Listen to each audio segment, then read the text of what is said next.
Morning, Shane, and welcome back to Blue Notes. We're talking this morning about options for the wealth business. You raised in November that you're looking at a review and you're looking into where the wealth business might go in the future. Different banks look to be heading in different directions with the wealth strategy. Where do you see it going? Well, I think it's important to start that actually all of the banks have slightly different wealth businesses, and ours is actually quite unique. Ours looks very different to some of our peers, so it's probably pretty sensible that, you know, when we think about the best way forward, we will come to different conclusions than perhaps they will. We've got a really strong business. It tends to be very heavily focused on life insurance, and within that life insurance, it's very heavily focused on retail as opposed to group life, which is a good thing. So our starting point is different. Plus, there's just a lot of change happening in the industry from regulators and community expectations, and so we've got to put all of that into mix and think of the best way forward for ANZ. Indeed, when we look at community expectations and what you faced in Canberra and what's going on in the media, a lot of the reputational damage to the banking industry has been concentrated in wealth, whether it's advice or insurance. Does that play into the decisions? Yes and no. I mean, that's certainly making it something that we need to spend a lot more time on as an industry and consider how we operate these businesses and how we behave and how we think about them. But actually, in terms of our decision, in terms of seeking a partnership model, not really, because actually the reputational damage is really about how you go to market and then engage with your customers. Well, we're still going to be doing that as ANZ. I mean, we want to be talking to our customers about wealth solutions, about, you know, protecting the things that are important to them, about saving for their retirement. So we're still going to be in the business. We'll just be doing it with a partner who's going to be, you know, world class in terms of manufacturing and supplying product. So a couple of points there. You talk about a partner, so perhaps we can talk about the range of options. But you're not getting out of wealth then, from what? No, absolutely. I think, you know, we look at it very simply. We say that ensuring things that are important to you, including your life and ensuring your home, saving for your retirement, these are good things. These are things that people should do. And we have an obligation to provide those solutions to our customers. We're a natural place that they can come and have a conversation about that. But that doesn't mean that we need to be actually manufacturing the product.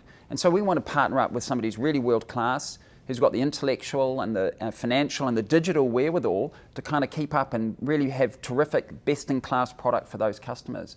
But we will absolutely be in the business of providing solutions to our customers.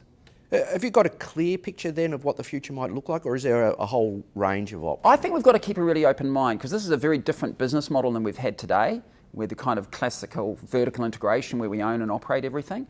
So it's new, it's a little bit different. There are other parts of the world that are very comfortable in this partnership model, but here in Australia and for ANZ, so we're going to keep an open mind.